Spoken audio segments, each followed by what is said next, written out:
नमस्कार दोस्तों, स्वागत है आप सभी का हमारे चैनल शेयर मार्केट में। मैं हूं आपका दोस्त नवी और यहाँ पर बात करेंगे उमंग डायरीज़ के बारे में। तकरीबन 20% का जंप हमें स्टॉक में दिखाई दे रहा है। पिछले 5 दिनों में स्टॉक ने 20% के रिटर्न दिए। एक मंथ में 42% के रिटर्न है, 6 मंथ में 85% के रिटर्न है और पिछले एक साल में स्टॉक ने दिए हैं 133% के पॉजिटिव रिटर्न।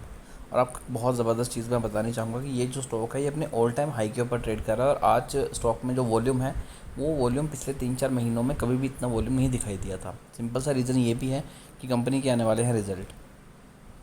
अब कुछ नेगेटिव और पॉजिटिव चीज़ों के बारे में बात करते हैं। सबसे पहले बात करते हैं स्टॉक का जो प्राइस टू अर्निंग रेशियो है। प्राइस टू अर्निंग रेशियो है 240 के अराउंड, यानी कि 40 से ऊपर स्टॉक जो है महंगा हो जाता है। यहाँ पर आप देख सकते हैं कि निहायत ही महंगा है।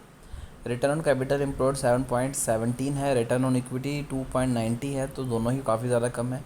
प्रमोटर होल्डिंग एक पॉजिटिव साइन है कि यहाँ पर 75% के राउंड है, यानी कि प्रमोटर मैक्सिमम होल्डिंग जितनी एक्वायर रख सकते हैं अपनी कंपनी में वो उन्होंने एक्वायर करके रखी हुई है। सेल्स कंपनी की 2% डाउन हुई है। प्रॉफिट ग्रोथ की बात की जाए तो वो तकरीबन 140% इंक्रीज़ हुआ है, जो कि अगेन बहुत अच्छी चीज़ है। रिज़र्व की बात करें तो रिज़र्व में कंपनी के पास जो है 34.1 करोड़ रुपए हैं। अब डायरेक्टली प्रोपोर्शनल लेके चलेंगे इसको डेट के साथ, तो कर्जा कंपनी के ऊपर 45 करोड़ के अराउंड है। तकरीबन अगर हम लेके चलें तो 10 करोड़ कंपनी के पास कर्जा ज़्यादा है। दूसरी बात जो चीज़ थोड़ी सी खटकती है कि कंपनी की अगर सेल्स 2.27% डाउन हुई है तो 140% प्रॉफिट कैसे इंक्रीज़ हो सकता है। डीआई ने पैसा नहीं लगाया, एफआईज की 0.03% की होल्डिंग है। अब अगर मैं चार्ट की बात करूं तो वॉल्यूम भी अच्छा खासा है और स्टॉक अपने 50 डे मूविंग एवरेज के ऊपर और 200 डे मूविंग एवरेज के ऊपर ट्रेड कर रहा है। मैं अब सीधा बात करूँगा यहाँ per year on year basis के कंपनी के प्रॉफिट के ऊपर। तो जहाँ पर कंपनी पिछले साल 3 करोड़ के लॉस में थी वहीं पर कंपनी अब 1 करोड़ के प्रॉफिट में आ चुकी है और इससे पहले 2 साल पहले कंपनी जो लॉस में थी वो तकरीबन 14 करोड़ का था।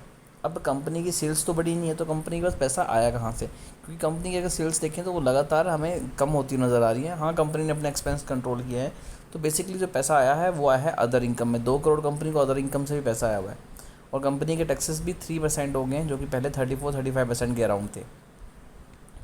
अगर मैं इस कंपनी को रेटिंग दूँ तो मैं 5 में से 3 की रेटिंग देना चाहूँगा, वो भी सिर्फ इसलिए क्योंकि प्रमोटर होल्डिंग बहुत एक स्ट्रॉन्ग साइन है इस कंपनी के लिए।